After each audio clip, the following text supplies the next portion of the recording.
What's up, Digidestins? This is Kyle D, better known as RideMyAvatar, and today we're going to be going over none other than BT-12's tier list with Mulligan involved. I know that I was going to make one earlier this week, like for Sunday, but ended up getting scrapped because of the Mulligan announcement rule. So with that change, I figured it would be better to scrap the old tier list and rebuild it. So without further ado, let's dive into the video and talk about it. So let's get into it. We're going to do color combination as always. And guys, to explain how this tier system works is, yes, crazy strong. Usually you can expect them to win at a lot of locals or events, stuff like that. Gatekeepers definitely can see it win a lot of locals, can definitely see it go into tops, might possibly top an event, but it still has to overcome the tier 1s. And then tier 2 holds up with the meta. It can definitely sneak some wins at locals and other places. So stuff like this you need to take into consideration. So we have Greymon OTK for the first red deck. Definitely a tier 2 deck. The reason why I'm saying this is because the deck got some decent headway support in the form of its new line of, Aguni, Burning Greymon, and, stuff like that, just to help out, and Aldermon. Stuff like this does help out. It makes the deck a little bit stronger, but you're still trying to do the same thing. The new support definitely helps out, and I think it is a very powerful deck. Then we do have the Agumons deck. Agumons, definitely a very solid tier 4 deck. The Agumons deck still is going to OTK. It can still sneak wins and throw your opponent off, but the fact of the matter is you're self-suiciding, and other decks can now start having protections, and now with boss Digimons having like a layer of protection that just keeps it on the board, the deck gets weaker and weaker every set, and at this rate it definitely needs a new wave of support of something just to get it back into the groove. Stuff like this does matter at times. Then we do have Jesse Boy. Jessamon, definitely a tier 1.5 deck. The deck is still really good coming into the format from itself. We also did get Mulligan. For me to say it goes from tier 1.5 to tier, 1 is a little crazy to jump. I think originally I was putting in tier 2 because it doesn't really top outside of local level. It really had some very rare tops that way. And, with Ulti Cups restricting it, and, the only places you can really play is regionals, but with the new Mulligan, it definitely consistently gets better. So will it dominate every event? No, but it definitely improved its odds better, in my opinion. Then we do have, Phoenixmon. Phoenixmon just did not get any better with its new round of support. And what do I mean by new round of support? Once we got into BT-11, it hasn't done anything, and the problem comes down to, is it just Black War Greymon definitely being able to de-digivolve the threat and then still apply pressure was really huge against them, and that's just something we have to look at. Stuff like this is really interesting to me, but hey, this is just how this goes, and I think if it get the second wave of support, definitely brings it up to probably good but needs more kind of category once we get to BT-13, but that's just me. Then we have Marsmon. Marsmon is just a raid deck. It definitely needs some more support, especially if you try to separate the two. I mean, it did well in Japan. There was a few tops, but now there's not enough tops even for our metas and stuff like that. It really does put a little restraint on deck building. So Marsmon definitely isn't going to get you anywhere. So stuff like that you should really look at. Then we do have Emperor Greymon. So Emperor Greymon, definitely a 1.5 category. It did extremely well when Japan started out, and the reason why it did well was because people were still trying to understand the meta, and while they were, Emperor Greymon was still applying a lot of pressure, and still that pressure was consistent enough, hitting, that your opponent had to not pretty much lose straight out to this card. The deck is super strong and has a lot of resilience. Then we do have Gallantmon. Definitely a 1.5 category. The deck is really strong. Will I say it's tier 1? No. But the deck has a lot of potential, especially with the nerf to the Greymon line. That cheap evolve step is now less likely to happen, and now they're most likely passing turns, which gives Gallantmon an extra turn. And then with the new Tcg being able to, after this Digimon pretty much dies, as long as you had a Guillemon out of the previous turn, you can instantly get back into it, go right in, and be able to deal with their opponent's board. So stuff like that is going to help out, and I think Gallantmon definitely can steal some wins. It just comes down to competency with piloting, and I think the right pilot can definitely make this deck go crazy. Then let's talk about it. This is going to be all the red-based Greymon decks that we're going to see. I definitely think it's still a strong deck. Don't get me wrong. You have Black War Greymon and Greymon. The deck is a little bit slower, but it's still going to put in the work.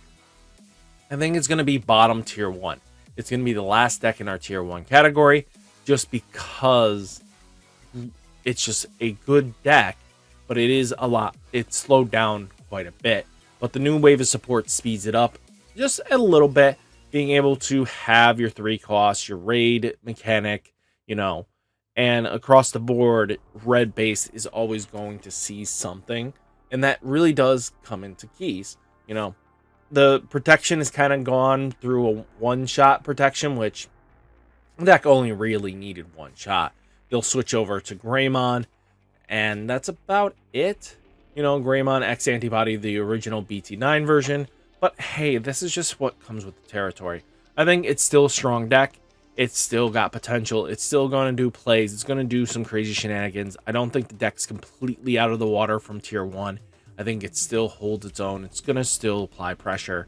It's just, you're going to see less and less numbers, and that just comes with that territory.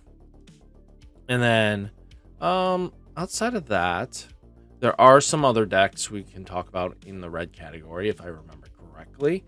Nope, actually, no, that is all the red for now. The other ones are other categories. So next, we're going to go into blue. Got Leobon. Let's talk about this deck. Definitely a tier 2 deck. The deck still shows some representation from time to time. The deck has some great synergy, especially being able to remove a few board threats is huge in some instances, while still swinging for a couple things. And with Leomon's Bond engine, it kind of puts up a nice barrier while keeping you in the game, because Leomon will die and then gain you some decent category of blocking or value in some sort, or just having an extra body on board ready to take another hit or be able to swing in for game the following turn once they blow it up. So using that information, use it as you will. Tier 3, it's got to be Blue Hybrid. Blue Hybrid's still really decent. It can do some annoying stuff, but the pace of the game is showing that hybrids are getting slower and slower. If you don't have instant responses, there's just no reason for you to be playing the deck. So I think that's where it's going to go. Then I think we're going to see a resurgence of Garurumon.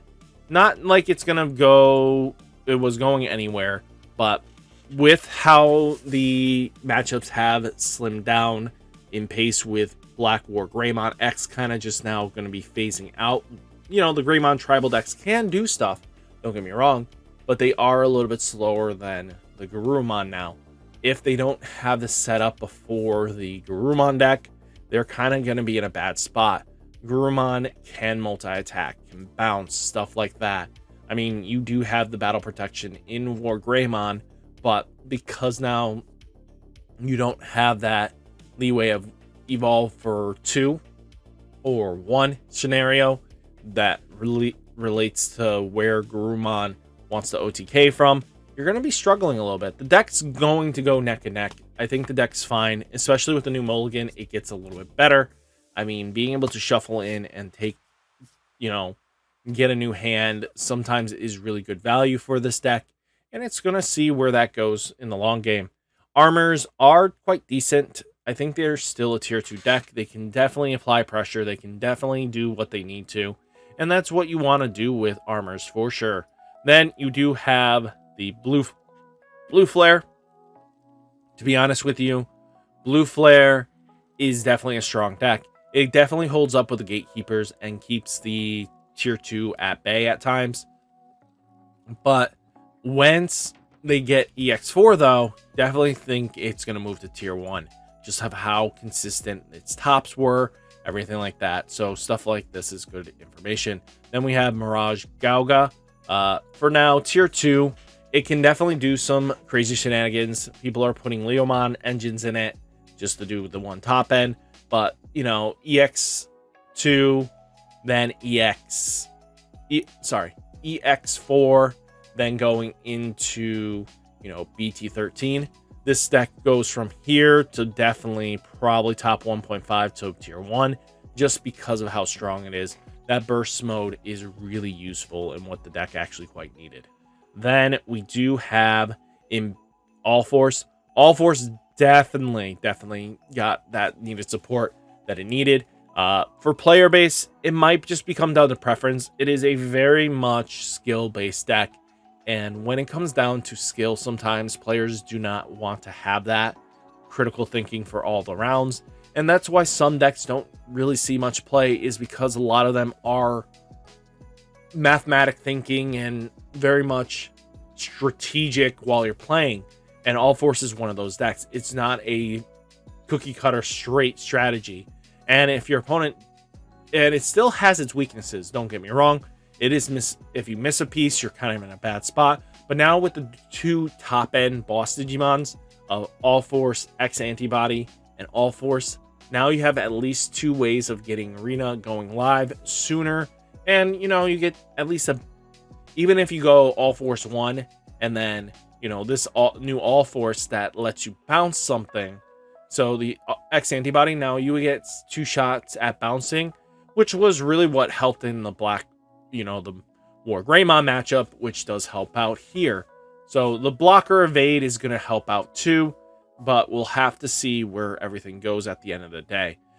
Let's go into Dan Bang's very most hype deck. We'll put it here. No. Sorry. Imperial Dramon definitely is a tier 2 deck. The new support, it can get wins. It's going to do stuff, but the new support just needs another wave of support, to be honest with you. It needs a new version of the support because it went from, I'm trying to do this strategy, going straight path, to like kind of a wavy path. You know what I mean? It's not as straight as it used to be with how it wants to play. It just has this weird dynamic that is just very different. And yes, the support still wants to joggress and do all that crazy shenanigans, but there are just missing key pieces that we need to see what happens from the future. So we're going to take that into account and just say that it needs another wave of support in the new wave that allow the deck to breathe where it wants to. So that's good information. Then we have Leomon itself. Leomon is just waiting on a top end. To be honest with you, this deck can do some crazy shenanigans. It's just borrowing top ends right now from other decks to really just round it out. And again, you could just say it's tier 2, but by himself right now, he needs a new Saber Leomon. He needs a pure top end that is strictly himself. And I think once you get him that, this deck is going to go off. The one thing that it just needs is some way of getting stuff out of its sources and taking advantage of its, you know, Pangemons of skills and stuff like that. Stuff like this does add up eventually, but right now it's missing some key pieces. Then I guess Dramon, you know, Fishbergs, the stuff it gets is really interesting. It got some decent support, but it's just not enough to pull it ahead right now. And the new hybrid stuff isn't enough for this deck to go crazy. Then I gotta say, Xmon definitely got better. Xmon definitely got better with the new mulligan ruling. And do I say it jumps into tier 1? No, I really don't. I think it's still going to suffer from where it suffers, but because of the way the changes are, you draw your hand first, and then you put the security, definitely changes up the flow, because putting the security first really does hurt some decks because you're drawing the next 5, and that gets a little risky. So this is just good information here. And I think pretty solidly, Xmon's just going to do what Xmon does. And unless the decks can just answer and suspend it, we shouldn't see too much trouble. Then we got yellows to talk about. So we got, first off, we have, you know, the Angemon deck, which is AKA, you know, Ofanimon fall down mode deck. It's a yellow-purple deck, but it still holds up with the meta. Kind of. Like, it's tier 2, but at the bottom. The deck still is going to show representation. The ability to recover and just put some security threats in really does help out. Mulligan definitely pulls it ahead. Originally, I did have it in tier 3 because it just started falling off, but I think the Mulligan is actually helping it stay relevant. Then we do have King Tsukaimon. So, King Tsukaimon, or Tsukaimon. I want to put it here, but we know all too well that it is definitely a tier 2, like bottom tier 3. So I think tier 3 will definitely put it here for now. But once the King Edamon support it comes in, I think it definitely can go to tier 2 because that stuff is really good. And I think it comes down to just player ability. Right now, just being able to turn your opponent's Digimon into poop, there's just not enough interactions to be able to kill your opponent with it. So I think that's a big issue there. Then we do have, you know, the Renamon deck. Sadly, it's waiting for its new wave of support, the Kazu stuff. But, you know, Renamon is decent, but it just needs better support at this point. The plug-in style play is just not always helping. Shiny Boy, definitely tier 2 right now. And that's just because it just needs its next wave of support. The next couple waves of support definitely move it up 1 and then finally to the tier 2 home, tier 1 home. But for now, tier 2 is where it's going to sit. Then we do have none other than the Trial of the 4 Great Dragons. That deck just needs some better support at this point. It's still fresh in people's mind, but you could go the Gato route. And, you know, similar to the high-end shenanigans you can do, you're just restricting your opponent from playing with minusing security and stuff like that. But I feel like we just need more waves of support for this deck to really pop off, in my opinion. So we're going to talk about this one last. Next, we do have green. Grandis is definitely still really good. Grandis still has some conventional issues, but I feel like it's tier 1. The deck just got better with the fact of now it has Mulligan. The deck has more consistency, more everything that it wanted. That's huge. And I think that's going to really pull this deck ahead. Then you have Bloom Hydra Quartz. I mean, both of these decks get Quartzmon, and that's really nasty. Especially because now you lock down your opponent, and it gives you the answer to Setcon that this deck was dying for. And that was huge. Both of these decks now have answers to Setcon, and it's scary. Bloomlord is still a scary deck. Quartzmon is still going to apply pressure. You're still going to have to deal with things, and that's going to make it really tough for you. So I feel like both Bloomlord and the Grandis definitely pull ahead here. I think this is how that's going to go right now. Bloom Hydra Quartz being able to lock down most decks that they can't restand at all, even by their effects. Once Quartzmon's on board, you can't even, you know, bounce it with any of these 2 effects because they're going to get suspended and they're locked down. So the unsuspend phase, once Quartzmon is on board, you're in trouble. And then Hidden Potential Discover, just a nasty card. I think green definitely got the sweet deal with Quartzmon. Then we have Digimon. Kind of just hanging out. Needs some more support for it to do stuff. I mean, you have Rusty Boy in it, but, you know, it needs some love. Then Rust Tyranno itself, the deck needs some more focus on himself. I know Gigamon, this card here helps the deck out, but to be its own deck, it needs another wave of support, in my opinion. And, you know, Taiga did not do this deck full favors. Then we do have this here. Mecha Gargo. Mecha Gargo definitely needs some more support. It's getting some in EX4, but that's not enough because it counterbalances the exact... It wants to do a different playstyle than what this deck wants to do, and that's a problem, in my opinion. But that's all the green decks, boys and girls. So let's move into black category. Alphamon definitely got pulled back up. Being able to mulligan your hand, the deck is an OTK deck, but the problem is it still needs a second wave of support to probably bring it back up. But I feel like this is where it's going to sit at and stay, boys and girls. Black-based Black War Greymon. If you guys are planning on playing the black base, pure black-based Black War Greymon, I think it's definitely a tier 1.5 deck still. It can still answer a lot of stuff in meta as long as you time things right and don't overextend or, you know, get greedy. You can definitely do well with this deck. So I think that's where that sits. Dark Knightmon definitely proves once you take out a lot of the top end here, Dark Knightmon can do some stuff. It's definitely a tier 2 meta. It's topped in some Ultimate Cups, and that's really what we want to see. So I think that's good there. Then we have, you know, Justimon. Justimon's good, but it definitely needs some more love. It can do some crazy shenanigans, but hey, that's all it can do. Then we do have Galacticmon. Galacticmon definitely can do some crazy shenanigans. It's a lot of players based, but with a high D-Digi evolution in format, you are really in a bad spot half the time. As long as D-Digivolving is prevalent, this deck struggles so hardcore. I think that's just where we're going to see that go. And Galactimon's just going to hang out there. Then Mugen.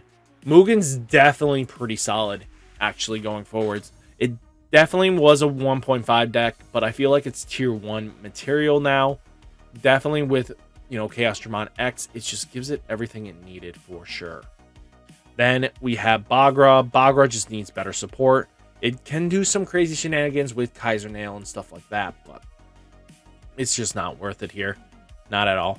Then Dragon Lynx definitely needs some more TLC. It just needs it for sure. Then we do have D-Brigade. D-Brigade, definitely a tier 2 deck for sure. The deck's going to still just trample in and get going. If it gets going faster than your opponent can go, especially if you go the low end route, not this top stack version that it's trying to be. You want to be that low end. You don't want to hide in security. You just want to keep swinging little dinosaurs at your opponent is where you want to be. So then we do have Bellastar or Bielstar here. Bielstar definitely tier 2 material. Definitely holding up with the meta. It's a control deck. You have multiple ways of now playing it. The advanced deck definitely gave it support that it actually wanted in a way, because a lot of the mill stuff, you focus more on Impmons, milling your stuff, getting your options in trash faster and faster. You play a Rookie Rush style, and then she just comes in and controls the board and pops things and gets things done. I think that's really vital. Then we do have Mastemon. Mastemon definitely got a little bit better with the mulligan. I think it's tier 2. I'm going to be honest with you. It's definitely tier 3. A lot of the other decks got better, and that's a lot scarier for this deck, and that's kind of just how that's going to be. I think Mastemon's going to do some shenanigans, don't get me wrong. It can definitely... I think it's like the high tier 3, low tier 2, but, you know, it can still do some damage up here. So, I think right time, it just... The problem comes down to if your security is not ideal, and it's just such a cakewalk for your opponent, you're just losing. Then we have Merva. Merva Loop, I think, is a tier 2 deck. Definitely, it's just got better with the mulligan. It definitely got some consistency. It's got a way of playing in a way that your opponents are still in single stack format, and if they don't build wide enough, you punish them that way. You know, there's multiple ways of punishing with this deck, because you build wide enough, or you build too wide, and then all of a sudden Death X comes in, you know, Pandemonium Flame, and kind of keeps their board low. If they go to 3 and you pop one of their Digimon, that just gets a lot of crazy shenanigans that way. Then we do have the Evil Hunters deck. I think it's really good being able to have access to Quartzmon and stuff like that, but it just hasn't really done anything, to be honest with you. I mean, why would you when you have King of the Ring, a Restormon? Restormon was like the second best deck in the format compared to Black War Greymon, so it's no surprise that it's going to be one of those tier 1 decks. And let's just see what Shoutmon kind of does. It's similar to Shoutmon, but this deck has some control value that is just good removal, because you're moving them from battle area to under a tamer. Really can deal some major blows to your opponent. And then we do have Beelzemon X Antibody. So this deck was contending here, wasn't in BT-12's real meta until the advanced deck got released, and that wasn't released until its delay in December, and then it started coming up pretty quickly. I think Beelzemon X is one of those decks you gotta put a clock on, and you need to know what's coming at you. So I think from a standpoint, Beelzemon X is going to be probably a lot of players' go-to decks this coming format, and just keep that on your radar. Just know that it's just going to be explosively strong. Then we do have a deck that needs some more love. Imperial Dramon red purple deck. It just needs some love. It really does. It's just there's not enough ways of getting your graveyard set up how you want it. And then let's get into the white color.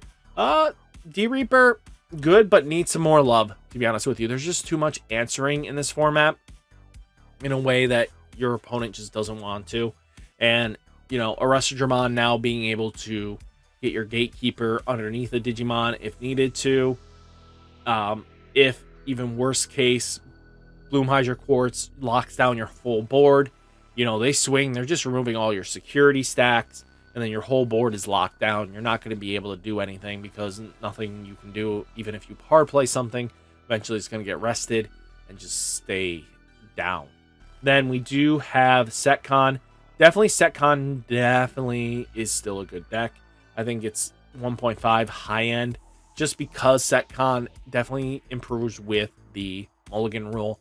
Options become less and less problematic in your opening hand. If you open in your hand and there's just way too many options, shuffle it back in. Draw, hopefully your options are a little less, and then more options should end up in that security.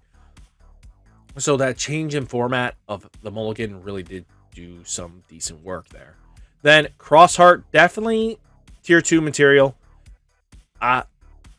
Actually, nah, tier 1.5, I gotta say.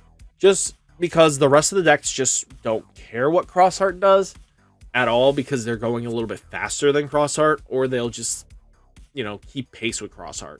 So stuff like that really keeps into the information. And then Doro Brickmon, definitely, I would say, was close to tier 1, but I think it's just a tier 1.5 deck.